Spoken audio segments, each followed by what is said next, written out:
Hello students, JP online classes में आपका स्वागत है।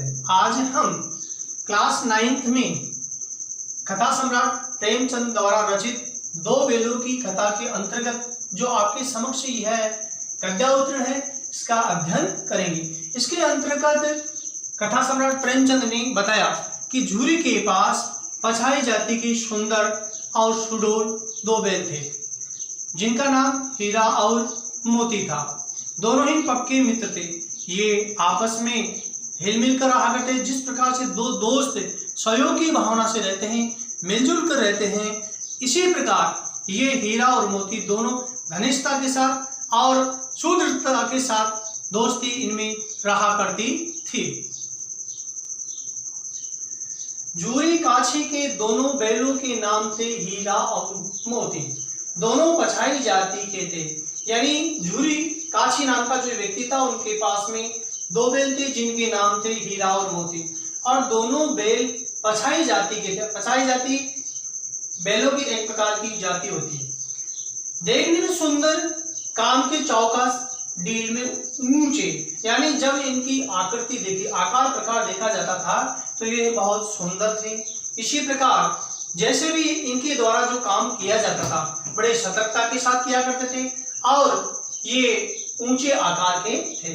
बहुत दिनों साथ रहते रहते दोनों में भाईचारा हो गया, यानी अलग अलग जगह से झूरी काछी के द्वारा इन बैलों को लाया गया था और दोनों एक साथ रहने के कारण से इनमें घनिष्ठता का जो व्यवहार था, यानी जो स्नेह का व्यवहार था, वे आपस में मजबूती के तहत बढ़ गया। दोनों आमने सामने या आसपास बैठे एक दूसरे से मूक भाषा में विचार विनिमय करते थे। ये आपस में आमने सामने खड़ा हो जाया करते थे और साथ में एक साथ बैठकर और अपनी जो मूक भाषा है, मूक का मतलब होता है मौन भाषा में, मूक का मतलब होता है मौन भाषा, चुपचाप रहकर और अपने विचारों का ये आदान प्रदान किया करते थे। एक दूसरे की मन की बात कैसे समझ जाता था हम नहीं कह सकते, लेकिन यह कथा सम्राट कहते हैं कि ये दोनों बैल मूक भाषा में जब विचारों का आदान प्रदान करते थे तो ये अपने मन की बात, विचारों को, भावों को किस प्रकार से समझ सकते थे, इनके बारे में हम कुछ भी नहीं कह सकते। अवश्य ही उनमें कोई ऐसी गुप्त शक्ति थी जिससे जीवों में श्रेष्ठता का दावा करने वाला मनुष्य वंचित है। लेखक कथा सम्राट कहते हैं कि ये जब आपस में आपसी विचारों का आदान प्रदान करते थे, भावों को एक दूसरे के सामने प्रस्तुत करते थे, मन की बात को किस प्रकार से समझा करते थे, तो इनमें ऐसी छिपी ऐसी रहस्य या शक्ति है जिसके कारण से इस संसार में रहने वाला, जो जीवों में श्रेष्ठ माने जाने वाला मनुष्य भी इस बात से वंचित रहता है, इस गुप्त बात से, कि जिसके सामने हम इस बात को कैसे पहचान सकते हैं कि यानी संसार भर में जो जीवों में श्रेष्ठ माने जाने वाला मनुष्य भी इनकी बात को समझ नहीं पाता कि इनके पास में ऐसा कौन सा गुप्त रहस्य है या छिपी हुई बात है। दोनों एक दूसरे को चाट कर और सूंघ कर अपना प्रेम करते थे, यानी आपसी एक दूसरे को दोनों हीरा और झूरी हीरा और मोती जो दोनों बैल आपस में एक दूसरे को चाटते थे, अर्थात स्नेहवास, और साथ में सूंघ कर अपना प्रेम आपस में प्रकट करते थे। कभी दोनों सींग भी मिलाया करते थे। आपसी जब इनमें किलोल लिया करती थी, दोस्ती हुआ करती थी, तो सींगों को आपस में मिला करते थे। विग्रह की नातिशनी अर्थात लड़ाई झगड़ा इत्यादि के कारण से बिल्कुल नहीं, केवल स्नेह के कारण से, केवल विनोद के भाव से, प्रेम के भाव से, मनोरंजन के भाव से, आत्मीयता के भाव से, अपनेपन के भाव से, जैसे दोस्तों में घनिष्ठता होती ही धौल धप्पा होने लगती, यानी जैसे दो मित्र आपस में खेलते हैं, कुश्ती करते हैं, आपस में रहते हैं, इसी प्रकार ये अपने दोनों सिंगों के माध्यम के द्वारा अपनी आपसी जो प्रेम भाव है वे आपस में स्नेहवश एक दूसरे को मारते हुए, धौल धप्पा का मतलब होता है स्नेहवश एक दूसरे को मारते, सिंगों की चोट पहुंचाते हुए थे और अपनापन होने लगता था, महसूस किया करते थे। इसके बिना दोस्ती कुछ फुसफुसी, कुछ हल्की सी रहती थी। जब ये आपस में सिंगों का वार करते थे किसके कारण से? अपनेपन के पन से, घनिष्ठता के कारण से, मनोरंजन के कारण से।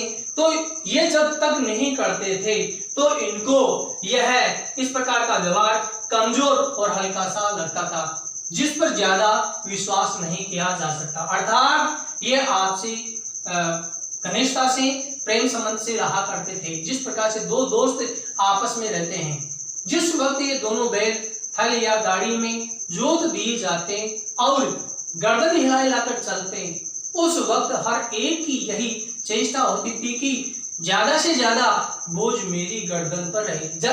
जब भी इनके मालिक के द्वारा दोनों बैलों को, हीरा और मोती को, या तो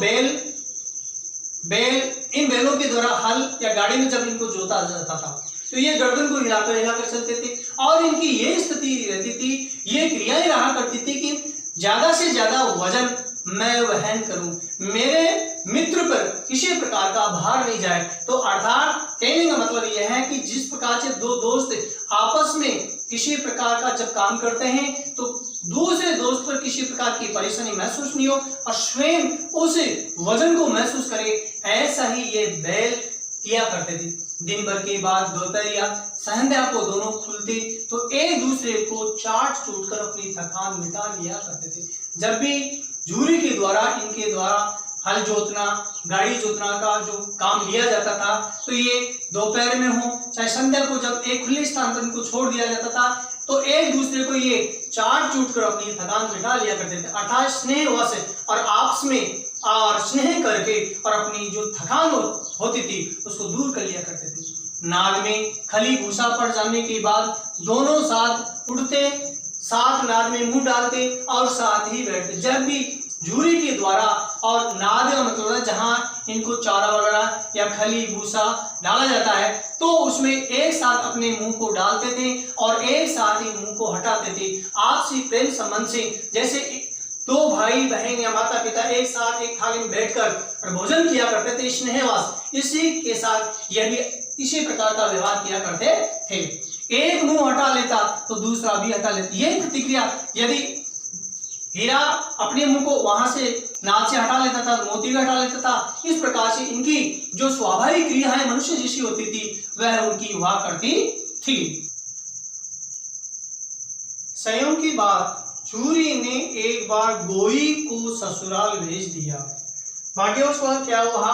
संयोग का मतलब होता है भाग्यवश। भाग्यवश की बात है कि झूरी ने दोनों बैलों को, गोई होती है बैलों की जोड़ी, तो संयोगवश भाग्यवश झूरी ने उन दोनों बैलों को, हीरा और मोती को अपने ससुराल भेज दिया गया। बैलों को क्या मालूम वे क्यों भेजे जा रहे। अब उन दोनों हीरा और मोती दोनों बैलों को ये मालूम नहीं था, पता नहीं था कि हमारे को यहाँ से, झूरी के यहाँ से, मेरे मालिक से यहाँ से और क्यों भेजा जा रहा है। समझें, विचार किया जाता, समझा। मालिक ने हमें भेज दिया, वे समझ लेते या महसूस कर लेते कि वास्तव में हमारे मालिक के द्वारा और हमें भेज दिया गया। अपना यूं बेचा जाना उन्हें अच्छा लगा या बुरा कौन जाने, पर झूरी के साले गया को घर तक गोई ले जाने में दांतों पसीना आ गया। अब कैसा महसूस किया जाए कि उनको बेचा जाना अच्छा लगा या बुरा, क्योंकि उनकी गुप्त बात कोई रहस्य को कौन जाने, कौन पहचाने, पर झूरी के साले गया को घर तक गोई ले जाने में दांतों पसीना आ गया। अर्थात अब उनके विचारों को, विचार विनिमय को, भावों को, हीरा और मोती के विचारों और भावों को कोई महसूस नहीं कर सकता कि मालिक ने उनकी जो साला गया है यहाँ बेच दिया गया। लेकिन झूरी के साले गया को, झूरी का जो साला था अर्थात पत्नी का जो भाई गया था, जब वह उन बैलों को घर ले जा रहा था जोड़ी को, तो वह उन ले जाते वक्त रास्ते में उसे पसीना आ रहा था, अर्थात परेशानी महसूस की जा रही थी। पीछे से हाँकता तो दोनों दाएं बाएं भागते। जब झूरी का जो साला जो था गया, जब उन बैलों को आगे के लिए और बढ़ाता तो वे दोनों बैल दाएं बाएं भाग जाते। पगहिया पकड़कर आगे से खींचता। पगहिया का मतलब होता है जब बैलों को बांधी जाने वाली जो रस्सी होती है, जब वह आगे पकड़कर खींचता तो दोनों पीछे की ओर जोर लगाते। जैसे ही वो उन बैलों को आगे की ओर ले जाता रस्सी पकड़ के, तो दोनों पीछे की ओर जोर लगाते, अर्थात उससे स्वतंत्र होने के लिए या मुक्त होने के लिए। मारता तो दोनों सींग नीचे करके हुंकारते। यदि वह किसी भी लाठी की चोट पहुंचाता, मारता, पीटता, तो दोनों बैल अपने सींगों के द्वारा अपना रोष या अपना क्रोध उसके सामने प्रकट करते। अगर ईश्वर ने उन्हें वाणी दी होती तो झूरी से पूछते, तुम हम गरीबों को क्यों निकाल रहे हो। यदि भगवान ने उनको किसी प्रकार की बोलने की आवाज दी होती तो वे अपने मालिक से पूछते कि हम जैसे गरीबों को आपके यहाँ से क्यों निकाल दिया गया है। हमने तो तुम्हारी सेवा करने में कोई कसर नहीं उठा रखी।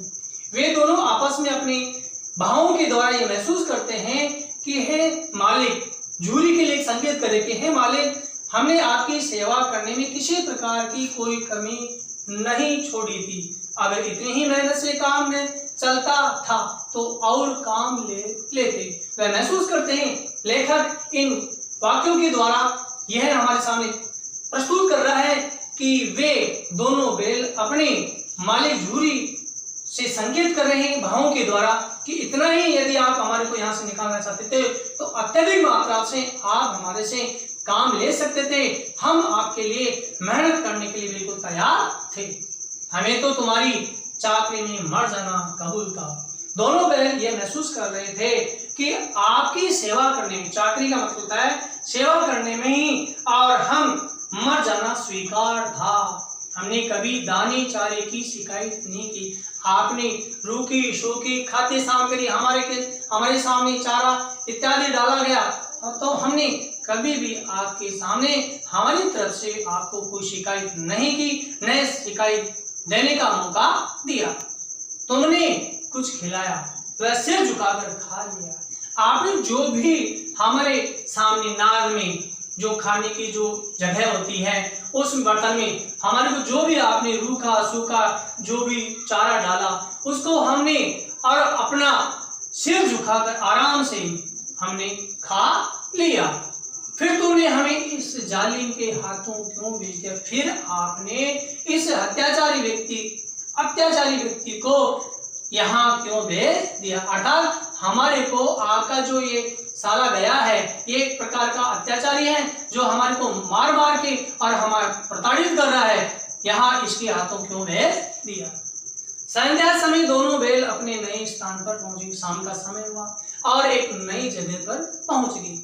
दिन भर भूखे थे क्योंकि दूरी होने के कारण से खूब सारा समय व्यतीत हो गया और भूखे मर रहे थे। लेकिन जब नाद में लगाए गए अर्थात जहाँ चारा डाला जाता है उस स्थान पर उनको बांधा गया तो एक ने भी उसमें मुंह नहीं डाला। अर्थात दोनों हीरा और मोती दोनों में से भी और उनके द्वारा डाली जाने वाली जो चारा था या खाद्य सामग्री जो डाली गई उसके बिल्कुल भी मुंह नहीं लगाया।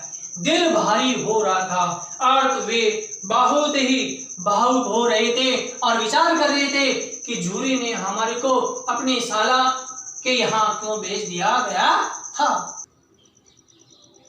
जिसे उन्होंने अपना घर समझ रखा था वह आज उनसे छूट गया। अर्थात जहाँ वे रहते थे वह घर उनके लिए परतंत्र हो गया, अर्थात वहां से छूट गया। यह नया घर, नया गांव, नए आदमी उन्हें बेगाने से लगते थे। उनके लिए नया स्थान, नया घर, नए आदमी हैं। वे उनसे अपरिचित हैं क्योंकि जानते पहचानते नहीं। साथ में उन्हें बेगानों से लगते थे अर्थात पराया महसूस हो रहा था।